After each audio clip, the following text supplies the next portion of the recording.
नमस्कार शेतकरी मित्रांनो, आता मी आहे DSS या स्टॉलवर. तर शेतकरी मित्रांनो, ह्या स्टॉलमध्ये आपल्याला पाहण्यासारखं काय वाटतं तर इथं पाहिलं तर आपण या चित्रामध्ये पाहू शकता एक मशीन चारीद्वारे पाईप टाकत आहे.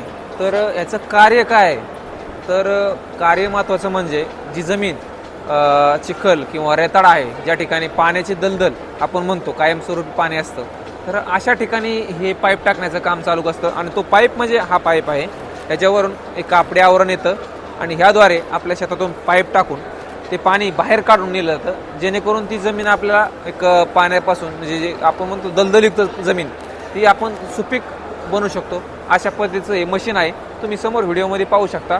ते पाईप टाकण्याचं काम चालू आहे, तेव्हा आतमध्ये पण पाईप टाकायचं काम चालू आहे. आणि तो पाईप हा आहे, त्याला आतमध्ये छेद आहेत आणि त्या पाणी आपण म्हणतो ना पाझरून ह्या पाईपातून बाहेर जातं, ज्या ठिकाणी आपण पाणी बाहेर काढलं त्या ठिकाणी. अशा पद्धतीचं की आता जे आपण नवीन टेक्नॉलॉजी पाहू शकतो, कारण की पूर्वी आपण ऐकलं असेल की चारी शेताच्या कोपऱ्याने आपण दगड टाकून पाणी बाहेर काढायचो. तसं या ठिकाणी जर पाहिलं तर आता नवीन तंत्रज्ञानाच्या रूपाने हे आपल्याला बाहेर पाणी फेकलं जाऊ शकतं. तर ज्या शेतकऱ्यांना याच्याबद्दलची अधिक माहिती हवी असेल त्यांनी ह्या वेबसाईटवर जाऊन त्या ठिकाणचं संपूर्ण माहिती घ्यावी.